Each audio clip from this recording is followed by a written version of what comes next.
의사들이 가장 피하고 싶어 하는 질병은 바로 당뇨병이라고 하는데요. 당뇨병을 자주 걸리게 하는 아주 나쁜 습관들이 있는데 이런 습관들을 신경 써서 피하시면 당뇨병과 거리를 둘 수가 있습니다.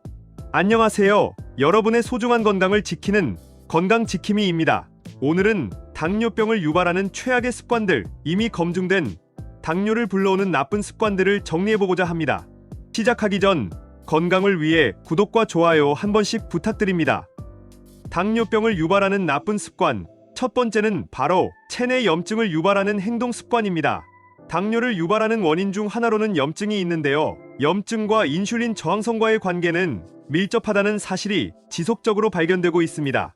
실제로도 염증 유발인자들이 인슐린 저항성을 높이는 원인이 된다고 하는데요. 그런데 구독자 여러분, 인슐린 저항성이 무엇인지는 아시나요? 인슐린 저항성이란 몸에 있는 인슐린이 제대로 기능을 작동하지 못하는 상황을 인슐린 저항성이 높아졌다고 합니다. 그럼 이 인슐린은 도대체 우리 몸속에서 무슨 역할을 하길래 제대로 동작이 되어야만 할까요? 인슐린은 혈액 속에 있는 포도당을 세포 속으로 밀어 넣어주는 역할을 하는데 우리 몸은 에너지를 생산하기 위해 혈액 속에 있는 포도당을 세포에 밀어 넣어주고 이후 세포호흡을 통해 에너지를 만듭니다. 간단하게 말하자면 인슐린은 포도당을 혈액으로 밀어주어 에너지를 만드는 역할을 합니다. 여기서 인슐린 기능이 매우 둔감해지면 혈액 속에 포도당을 세포로 넣어주는 기능이 다른 사람들보다 떨어지고 이를 인슐린 저항성이 커졌다고 말합니다.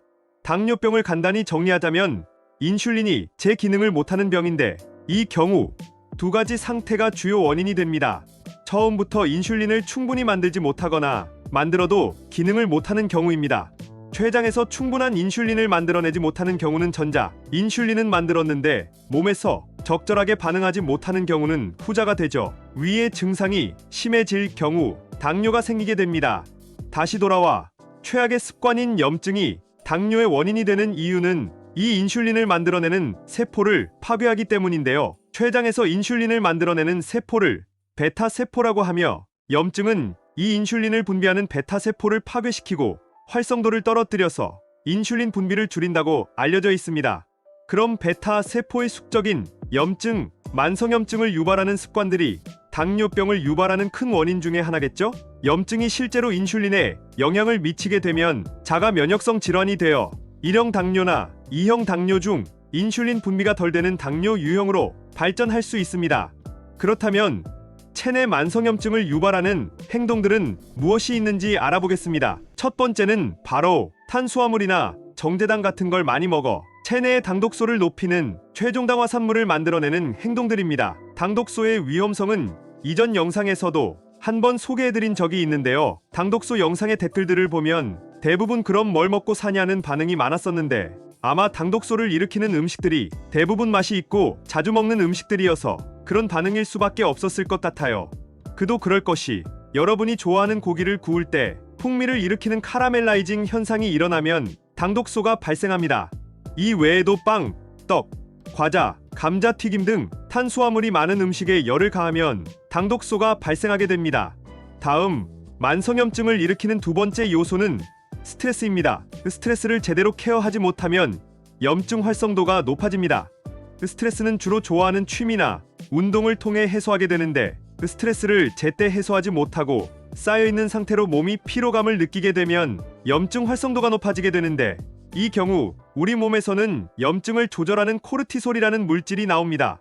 이 코르티솔은 몸의 스트레스에 대항하기 위해 나오며 스트레스를 완화하기 위해 신체에 에너지를 공급하는 역할을 합니다. 그 과정에서 우리 몸에 저장되어 있는 글리코겐을 포도당으로 분해시키는데 여기서 다시 포도당을 세포로 흡수하기 위해 인슐린을 더 많이 생성하게 되고 인슐린 저항성이 생길 가능성이 높아집니다. 근본적인 스트레스가 해소되지 않고 이런 현상이 지속, 반복되게 되면 염증 활성도는 증가하고 이를 해결하기 위해 코르티솔이 나오며 그로 인해 인슐린을 계속 작동하게 하여 인슐린 저항성을 높이게 됩니다. 이어서 세 번째는 뱃살이 많이 찐 경우입니다. 과체중으로 뱃살에 지방세포가 많아질 때 유리지방산이라는 물질이 많이 분비되는데 혈중 유리지방산 수치가 높아지면 이 또한 인슐린 분비를 촉진시킵니다. 심지어 지방세포에서는 염증 물질도 많이 나오는데요. 그렇게 되면 염증 활성도가 높아져 만성염증의 원인이 됩니다. 네 번째, 염증을 유발하는 습관은 일회용 용품을 많이 사용하는 경우입니다. 일회용이라면 주로 종이컵, 알루미늄, 호일, 일회용 용기 등이 있는데요. 이런 제품들을 사용하면 우리 몸속에 환경 호르몬이나 중금속 등이 들어옵니다. 이런 물질은 몸 속에서 면역계 교란 물질로 작용되는데, 면역계 교란이 시작되게 되면 우리 몸은 이 물질이 들어와 있다고 판단하여 면역세포가 염증 물질을 마구 분비하게 됩니다. 결과적으로 몸의 체내 염증 활성도가 높아지게 되죠. 이러한 염증을 불러일으키는 행동들이 우리 몸에 당뇨병을 유발할 수 있고, 더 나아가 성인병이나 심지어는 암까지 유발할 수 있습니다. 자, 지금까지 당뇨를 일으키는 최악의 습관 첫 번째인 염증을 만드는 행동들을 살펴봤는데요. 다음 두 번째 당뇨를 유발하는 습관은 바로 수면 부족이 있습니다. 수면이 너무 부족해도 당뇨병이 생길 위험도가 높아지고, 수면량이 너무 많아도 당뇨병이 생기는 위험도가 높아집니다. 일본의 모 대학교 연구원들이 발표한 자료에 따르면 수면 시간이 평균 5시간 미만이면 수면 시간이 평균 7시간인 사람과 대비하여 당뇨병 발생 위험도가 5배 이상 높았다는 데이터가 있을 정도로 당뇨병과 수면은 연관이 되어 있다고 밝혀졌습니다. 그리고 잠을 너무 많이 자도 당뇨병이 생길 수가 있는데, 수면 시간이 평균 10시간 이상이면 당뇨병 발생 위험이 42% 정도 높았다라는 자료가 있습니다. 잠을 너무 많이 자도 적게 자도 당뇨병에 영향을 준다는 말인데, 수면이 부족하면 왜 당뇨병이 유발될 수 있을까요? 잠이 부족하면 피곤이 몰려옵니다. 여러분, 피곤할 때 당이 땡긴다 라는 말 해본 적 있으신가요? 당이 땡기는 이유는 수면이 부족하면 코르티솔이 분비되기 때문입니다. 코르티솔은 에너지를 공급하기 위해 나온다고 좀 전 스트레스 설명할 때 말씀드렸죠? 에너지를 위해 코르티솔이 분비되고 체내 당 수치가 높아집니다. 물론 한두 번 늦게 자는 정도의 수면 부족은 크게 신경 쓸 필요가 없지만, 오랫동안 습관으로 정착되어 수면이 부족해지면 영향을 주게 됩니다. 반대로 너무 많이 잘 때는 왜 그럴까요? 너무 많이 자게 되면 활동량이 줄어들고 자연스레 기초 대사량이 줄어들어 지방이 많아지기 때문에 염증 인자가 발생됩니다. 아까 체지방과 뱃살이 많아지면 당뇨병의 위험도가 확 올라간다고 했는데요. 더 심각한 건 당뇨병이 생기면 수면 장애가 생깁니다. 결국 원인과 결과가 서로 왔다 갔다 하는 악순환의 고리가 시작되는 겁니다. 새벽 1시 이후에 자는 사람은 밤 10시 정도에 잔 사람에 비해서 당뇨병 발생 위험이 34% 정도 증가했다고 하고, 또 수년 동안 무호흡증에 노출된 환자는 당뇨병 발생 위험이 50% 정도 높다고 합니다. 그러니까 수면의 질과 양은 당뇨병에 중요한 역할을 한다고 보시면 좋겠습니다. 당뇨를 유발하는 최악의 습관 세 번째는 바로 야채를 안 먹고 편식하는 겁니다. 야채에는 식이섬유가 들어있습니다. 하루에 식이섬유를 20g 이상 섭취하면 당뇨병 발생 위험이 20% 정도 낮아지는데요. 이 식이섬유는 먹으면 탄수화물은 물론 당이나 여러가지 영양소가 천천히 흡수됩니다. 흡수가 천천히 되니까 혈중 당 수치도 천천히 올라가고 인슐린 분비도 천천히 됩니다. 이는 자연스럽게 인슐린 저항성을 예방하게 되므로 적당한 야채와 함께 식사를 하는 게 당뇨를 예방하는 데에 대단히 중요합니다. 당뇨병을 유발하는 안 좋은 습관 네 번째는 바로 운동을 안 하는 것입니다. 적당한 운동은 당뇨뿐만 아니라 모든 병에 좋은 역할을 합니다. 일주일에 2에서 3회 2시간에서 3시간 정도 빠른 걸음으로 걷는 운동만 해도 당뇨병의 위험도가 30% 낮아진다고 합니다. 운동을 하게 되면 자연스럽게 당을 소모하고 근육량도 점점 늘어나기 때문에 기초 대사량이 높아져 당을 더 소모하는 선순환이 이루어집니다. 혈중 당 수치가 당연히 낮아지고 인슐린 저항성이 높아지는 것을 예방하는 것이죠. 당뇨병의 직접적인 원인인 고혈압이나 고지혈증도 예방할 수 있기 때문에 꾸준하게 운동을 하는 건 당뇨병에 정말 좋은 습관입니다.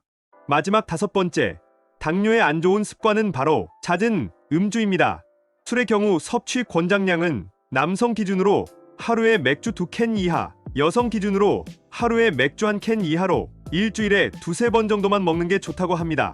하루에 3캔씩 매일 음주를 하게 되면 적정량을 섭취하는 사람에 비해서 당뇨병의 위험도가 2배 이상 높아진다는 자료가 있습니다.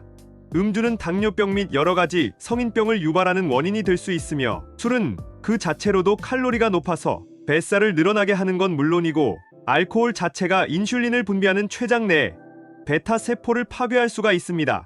그로 인해 인슐린 분비가 줄어들게 되죠. 췌장처럼 당을 생산하는 세포가 있듯 당을 조절하는 세포가 있습니다. 간에는 당을 조절하는 세포가 있는데 술은 간에 부담을 줍니다. 간에 부담이 가면 당대사의 영향을 받을 수 있다고 알려져 있습니다. 끝으로 당뇨병은 합병증을 불러오고 이미 병세가 있다면 이를 더 악화시킬 수 있습니다.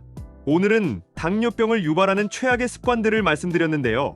생활 속 몸에 배어있는 습관만 교정해도 당뇨병을 피해갈 수 있습니다. 사전 건강검진이나 좋은 영양제를 먹는 것도 중요하지만 평소 습관 관리도 정말 중요합니다. 당뇨병이 생기는 위험도가 확 높아지는 나이는 만 45세 이후인데요. 사전에 미리미리 관리해야 당뇨병이 생기지 않습니다. 정리하자면 염증을 유발하는 고온에서 익히는 요리는 피하시고 잠은 6시간에서 8시간을 주무시는 것이 좋으며 체중 관리도 할 겸 스트레스는 운동으로 풀되 술은 맥주 한 캔에서 2캔만 적당히 즐길 정도로 먹으면 당뇨를 피할 수 있습니다. 오늘 영상은 여기까지입니다. 오늘 영상이 도움이 되셨으면 주변에 많이 공유해 주시고 구독과 좋아요 꼭 부탁드리겠습니다. 감사합니다. 다음 편에서는 더욱더 건강에 도움이 되는 정보를 들고 다시 찾아뵙겠습니다. 구독과 좋아요는 무료입니다. 화면에 보이는 것과 같이 한 번씩 눌러주시면 채널을 운영하는 데 큰 도움이 됩니다. 감사합니다.